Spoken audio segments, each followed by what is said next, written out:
Okay, I've got a question. What do tater tinsel tots, Oma's legacy, and the Chocolatier of the Year have in common? Well, somehow, believe it or not, they are all key plot points in 2024's My Sweet Austrian Holiday. And we've got a lot to talk about, Josh. We do, Jennifer, with some special guests as well. And we will unwrap it all on this episode of Do You Watch What I Watch?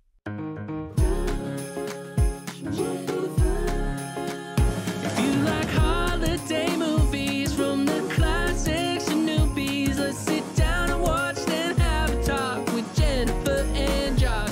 Sit down and watch, then have a talk with Jennifer and Josh. Well, thank you so much for joining us for another Hallmark movie recap and review, this time coming to us from the Hallmark Mystery Channel. And we are happily joined, no mystery here, with a couple of special guests. We've got Cousin Chad and Cousin Seth from the Christmas Cousins podcast. Guys, so glad to have you here on the podcast. Thank you. We're thrilled to be here, aren't we, Seth? Absolutely. Yeah. Thank you guys for having us. So Awesome. tell us, So exciting. tell us a little bit more, tell our listeners a little bit more about you guys, what you guys do on your podcast, because you guys are a little bit different than we are. We're strictly kind of in the holiday movie genre. You guys are all things Christmas. Well, Seth, you want me to take this one? Or Yeah, do you want- please. I would say if you could field this one, that would be great. Okay, good. Normally at our press conferences, we alternate, but I'll take this Right. one.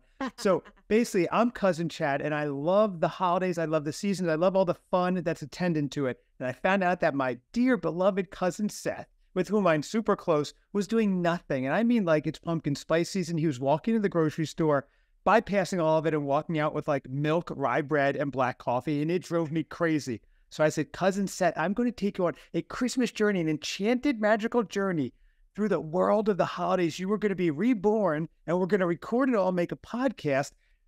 Someone might listen, at least family will listen. Somebody might not listen. But at last count, Cousin Seth, how many daily average listeners do we have?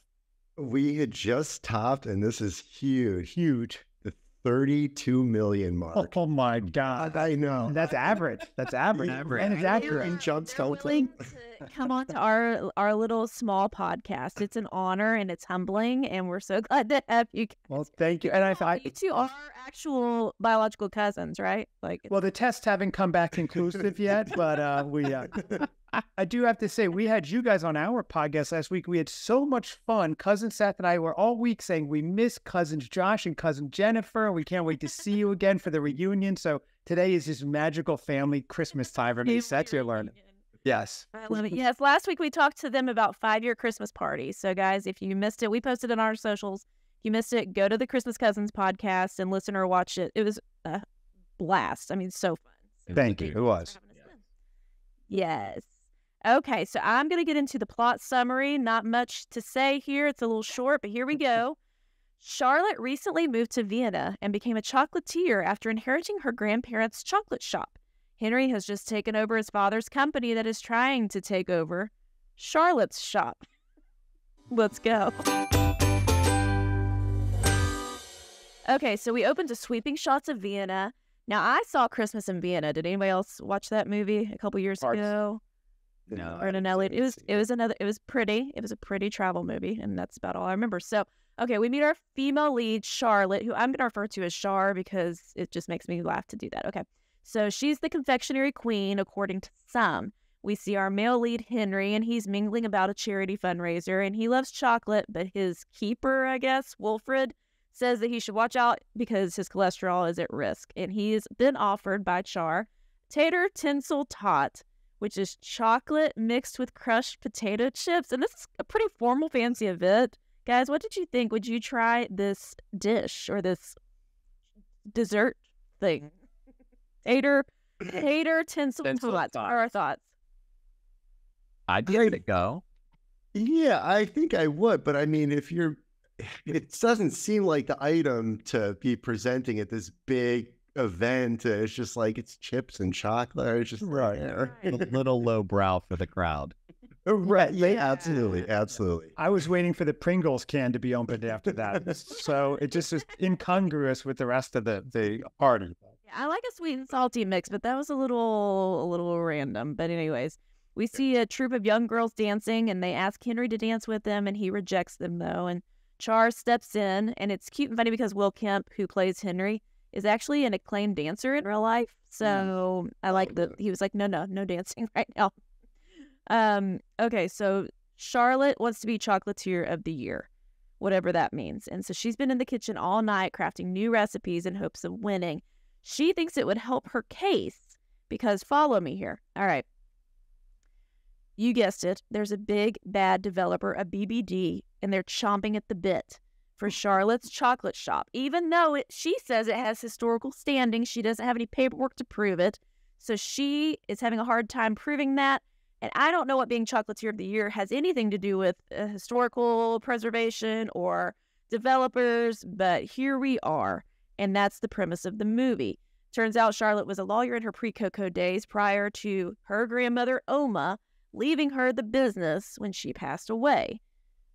What do we think about this right out of the gate? What are you all's takes on a BBD plots? We've seen them before. Are we excited? Are we just on the edge of our seats? Go. Can I ask a quick question? Did you guys all also think that this movie started like in the middle or a quarter of the way in? I was like, where is the intro? I actually had to check to see if I missed something because all of a sudden they're at a party together. There's like no meet cute or like a build up or anything. The meet cute was, before the credits were even over, I think. Yeah. It was random. It was random. And I don't know how y'all feel, but I feel like the second I get a whiff of a BBD plot line, you know exactly where it's going. I think we just really have to avoid these altogether because it's just so clear what's going to happen here. And I just don't think it works anymore. Second of the year already, right? Towards the day before Christmas also. Yeah. Yes. Yeah. Yeah. Like this weekend, we have 2 of these that we've talked about. I don't even know. There's a couple movies we haven't even seen yet. So That storyline kind of overtook like any sort of a chocolatier contest or anything like that. It was something a little more lighthearted. Like that was too much thinking, too much work involved. No, the chocolatier thing, guys, we don't really hear about it much more until the end of the movie. Okay, it is like a Z plot to these people. Right. Gonna get buried. Next question. Okay, I have 2 more questions. So Charlotte's coworker Maya is a big cheerleader for her and loves her newest treat of chocolate dusted in evergreen. What are our thoughts about that? Gee, is that the one where they taste it and she goes, it tastes like a Christmas tree farm? Is that the one? Yes. Did I say something about that? Very excited about it, which does not sound tasty to me.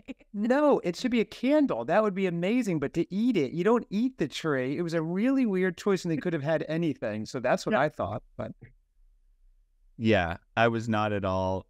This was an interesting dynamic between Maya and the lead here because I just didn't really understand how Maya even folded into this. Where did she come from? Who was she? It just was very odd to me. Yeah, was she a family friend? She must have been. I mean, I think so, presumably. Yeah. Okay, last question right now. Do any of you have relatives ready to pass on a family business to you? Because I don't. No. These Hallmark people always have relatives who have fabulous businesses. They're like, here, even though you're not my direct, like, okay, so presumably Oma's daughter is her mom, right? She didn't get the business because the Charlotte was her favorite. How would you know you were the mom? Really? Yeah. Seth, we were almost in this position. Our grandparents had a very successful like alcohol business in New Jersey, and they ended up selling it where all the we could have taken it over, and that would have been very cool. We could have had our own movie going on. We could have been a liquor bootleggers of the year, Seth, I guess. We could have, right? Even in 2024. Yeah, you could have had it all, guys. We could have had it all. Okay. We really did. I missed that. Here's where it gets a little crazy. I'm going to blow through this part. Okay, so follow along. There's Danube Development.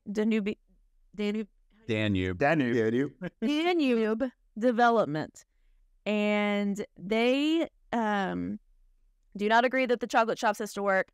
The chocolate shop's the last business on the block that is holding out. The Danube Development is merging with Eurostar. Who is the new owner of Eurostar? Drumroll, please. It's Henry, Will Kemp's character. So the boss lady at the development place lies to Henry. She's like, it's all taken care of. Everybody signed off on this, knowing full well the chocolate shop has not. And Henry's like, cool, I'm going to go take a holiday with my buddy caretaker person, Wilfred, and we're going to chill in Vienna. Developments aren't his type of project. They were more of his father's, and he'd rather work with children's charities, which I guess they threw in to make him more lovable. Right. He's soft around the edges. Always. Henry and Wilfred see Charlotte at the Christmas market. Now, she is actually in her booth, unlike Heidi Heidelberg last year, if you listen to that episode. Heidi was never in her booth at the Christmas market. Good movie, but she was never in her booth, and it really chapped her eyes.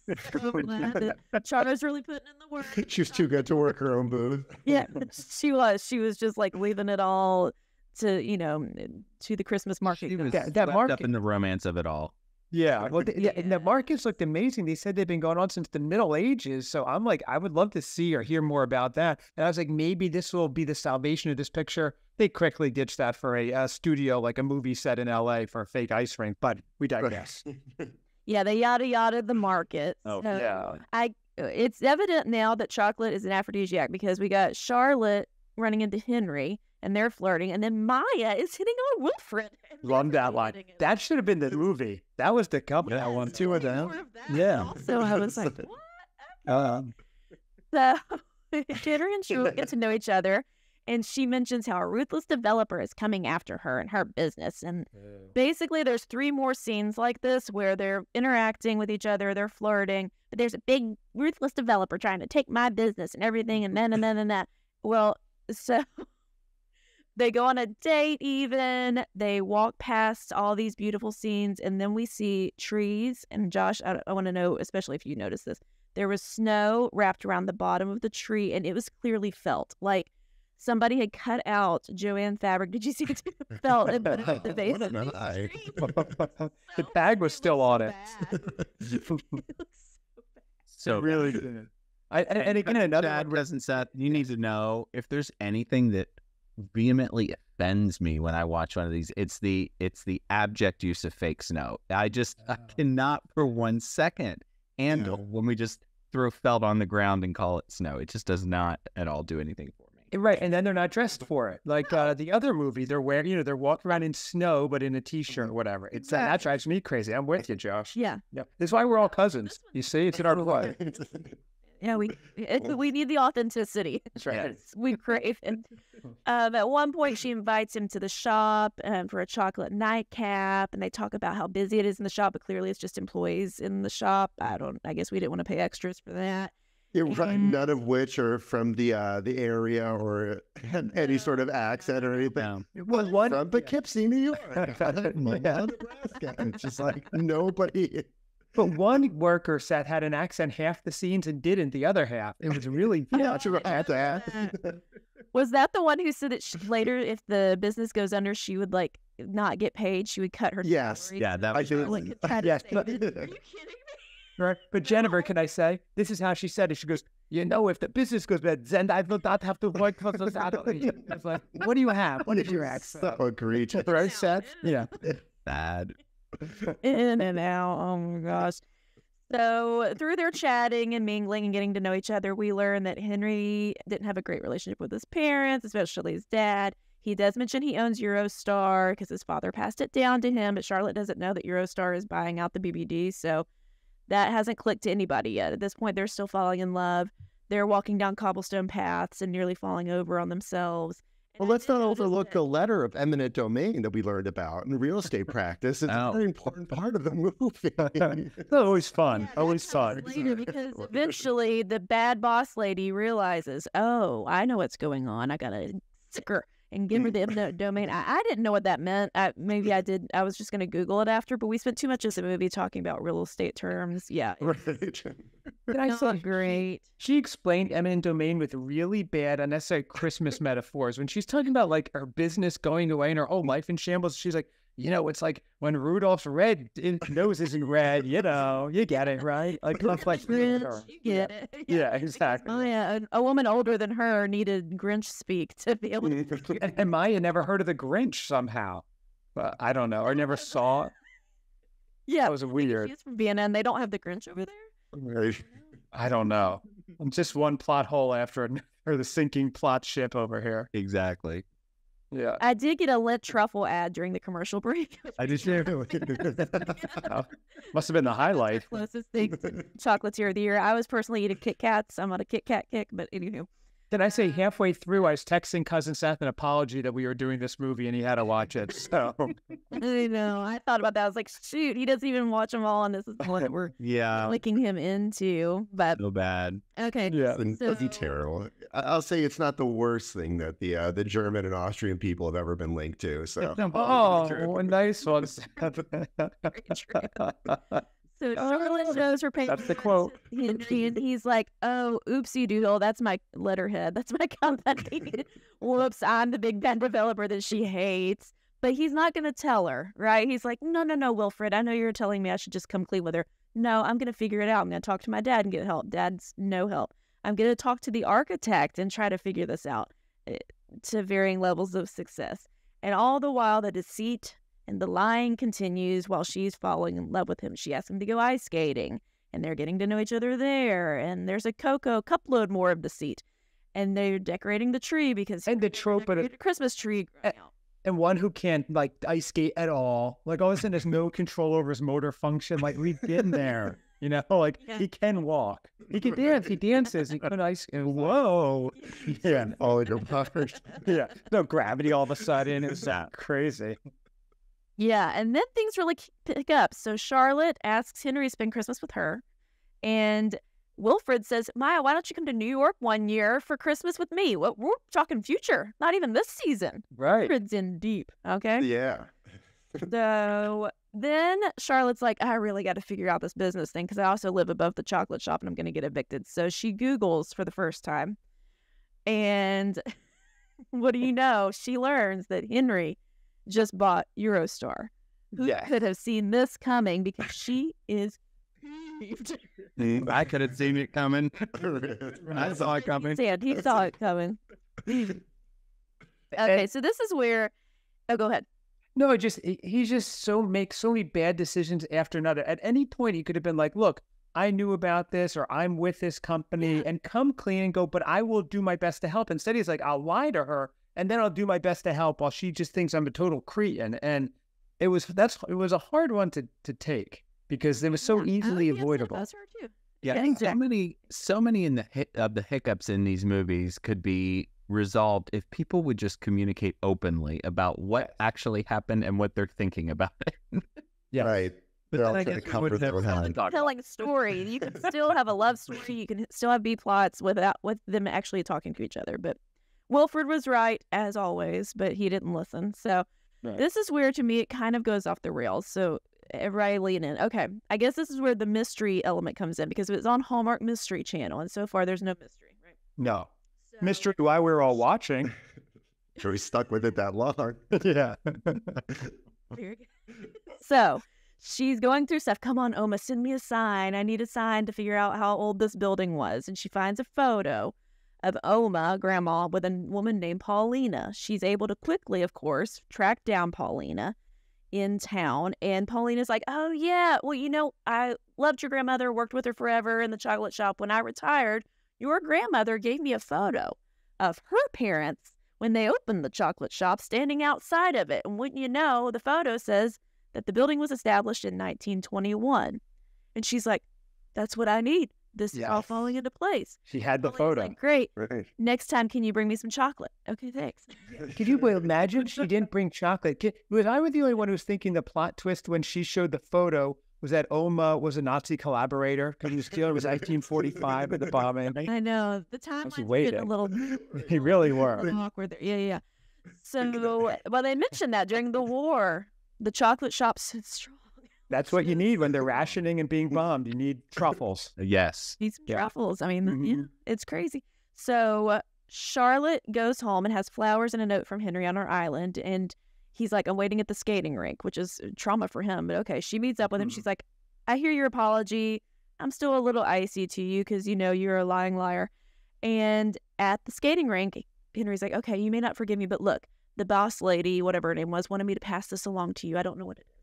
It was a building map that Charlotte had been looking for, which I guess was the other person in the historical society. Remember, there was only one person in the vault that could get to the stuff that one day she went. I guess this was that lady there. Right. Right. There was.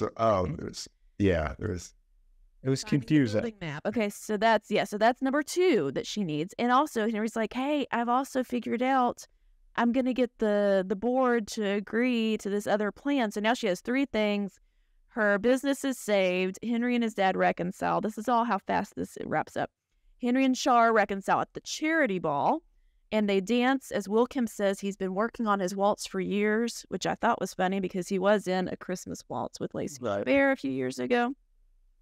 And then in a fast-paced scene, Charlotte is Chocolatier of the Year, and she agrees to go with Henry's development plan, where they are going to keep the chocolate shop, but build the development around it in the super modern form. But her chocolate shop will be the flagship business, feature store of the entire project. And the entire building would be made out of chocolate. Did you catch that part? I thought that was really cool. Yeah. And Hansel and Gretel. That's right. The end. Right. Yeah, that would have been a good ending. It's time for Gold or Coal. Okay, it is time for our Gold or Coal segment where we each give 3 gifts. And we are holiday treat themed this time. So if there's more gold, it melted our hearts like chocolate. If there was more coal, it's like dried pine needles begging to be vacuumed up, because that was a line that Will Kemp said in the movie. If, he actually told the truth. That's how he felt. Such a whiz. I know. So we have our guests. We're going to go to our guests first. Cousin Chad, bring us your 3 gifts and why.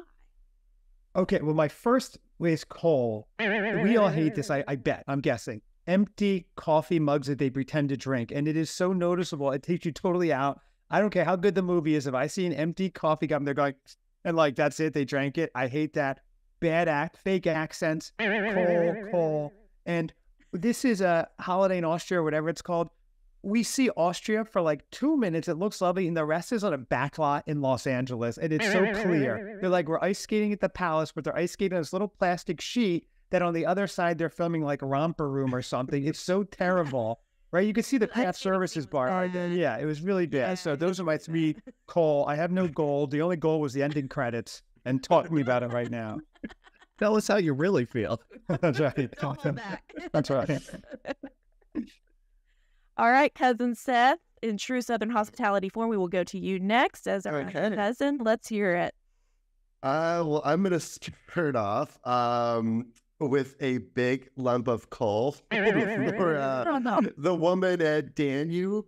For the term or expression or the title, she yells out the March of Progress. It didn't sit well with me. I was like, okay, it's like she's on a totally different mission. It kind of took me out of it. So yeah. I was like, all right. Who cares about the livelihoods? We will shut it down. Right. It's like, oh, heartless. Yeah. I will only want to eat chocolates. Let them eat cake. Okay, sorry. Let's see. Another lump of coal to the mother's history. The grandmother, obviously, she's Viennese. She's from the area, so she's gonna have an accent and have the history and all that stuff. The mother, I guess she's a first generation American or something like that. And there was just, I don't know, there's no trace of any of her life back. It just, I don't know. I don't know why I was looking for that particular. Maybe some mother issues with me, but.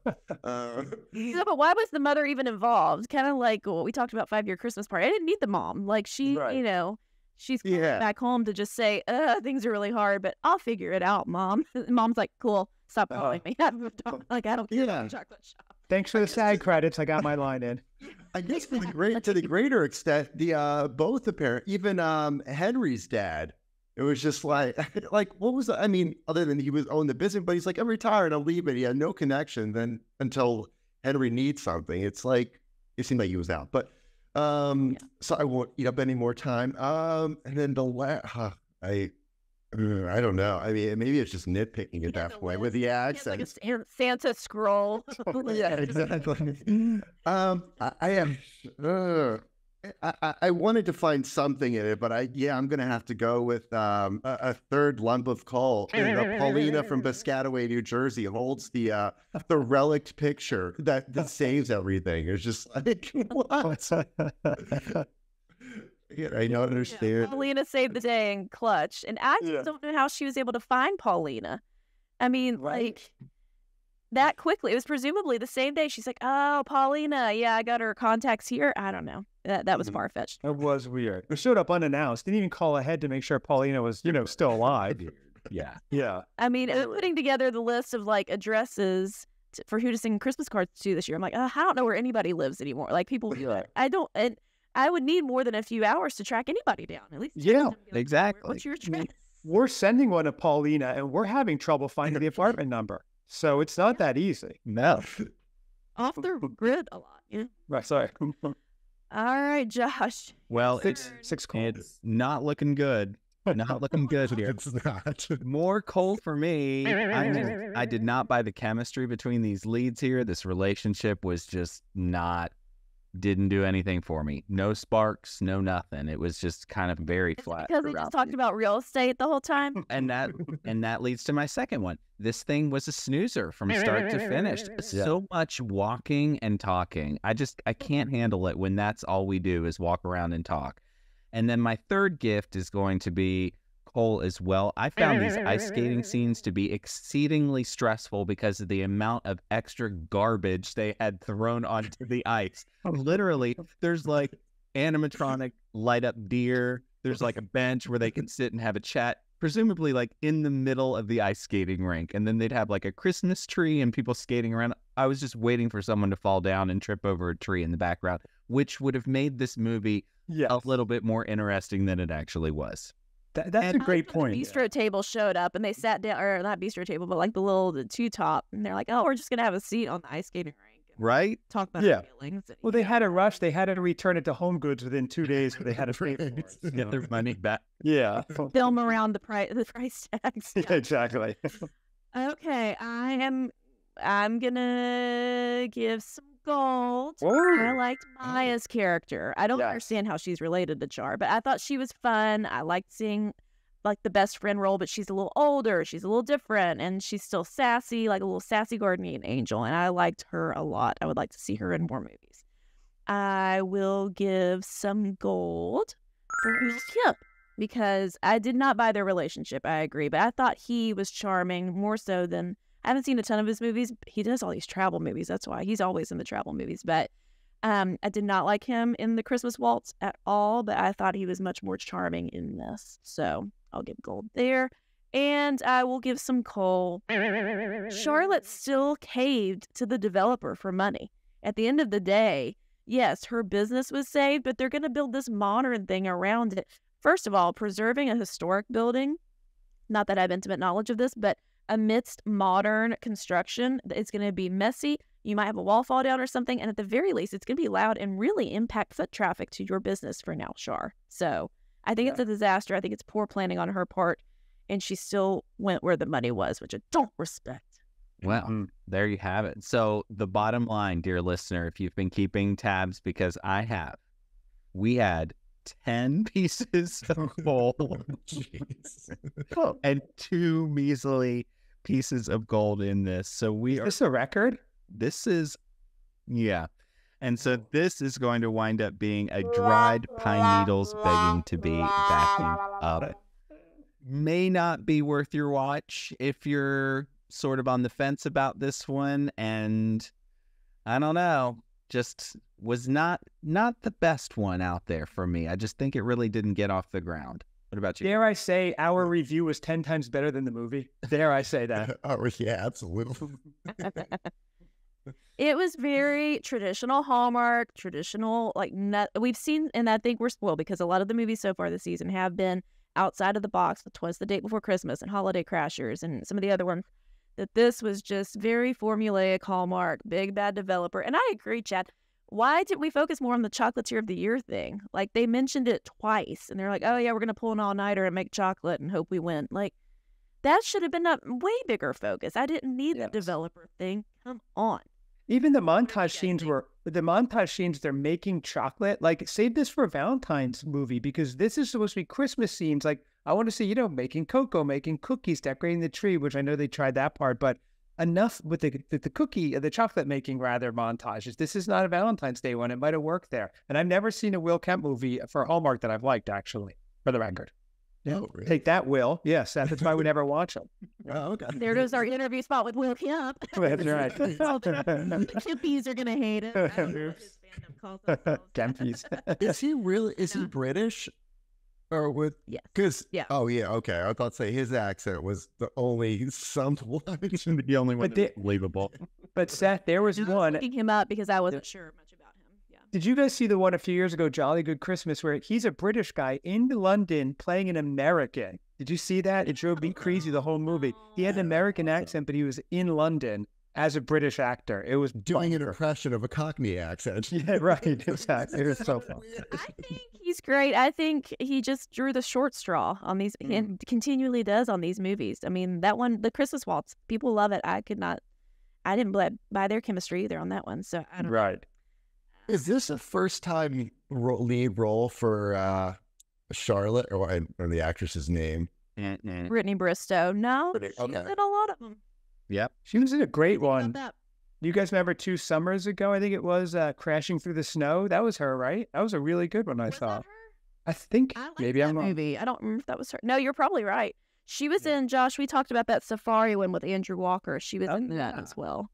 Yeah. And I liked her more in this movie, I will say, than the Safari movie. I thought she was a little more warm and fuzzy in this movie than the Safari one. Agreed. Agreed. What Sequel, else did she sequel do? with Maya and Wilfred. That's what we need. That's Right. exactly Yes. what we need. Good. Put it in New York Let's get City. Maya going to New Yeah. York next year. There yeah. you go. Yeah, that would be great. Will Kemp was also in Love, Romance, and Chocolate with Lacey Chabert. Always chocolate. Always this guy. Maybe he really does love some chocolate. Yeah.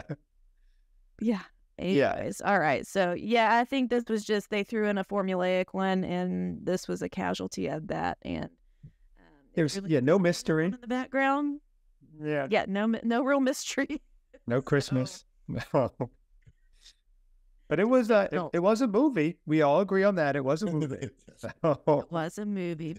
Well, we've asked you for your opinions, and we have one from sweet listener Dorothy Lou. She said, fantastic new Christmas film, recorded and watched the premiere, and stunning locations, inspiring romantic story, skating, and a great cast. Have watched it several times already. Dorothy Lou, you're putting in the work. I like it. Come She on. says she loves the dancing. Bravo, Brittany Bristow, Will Kemp, and Catherine Disher and cast. So thank you as always for commenting. We love hearing if you watch what we watch and if you like what we watch, etc., etc. So thank you so much. That was another episode of Do You Watch What I Watch? Cousin Chad and Cousin Seth, thank you for being here. Tell our friends where to find you and your podcast.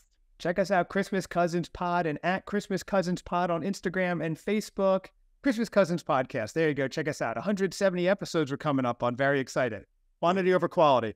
Yeah, absolutely, all the time. Thank you guys so much for having Thank us you. on. This has been a lot of fun. Well, guys, this has been so much fun being on your podcast and then having you on ours. I feel like we've struck up a good friendship here. Obviously, we are honorary cousins, and we'll look forward to hanging out with you guys again sometime soon. Can't wait. You guys are too much fun. This is awesome. Absolutely. Yeah, and if you're ever in Nashville, you know who to call. Let's go, Seth. We're even here. I wore this in honor, celebration of it. I don't have this. I love this sweatshirt.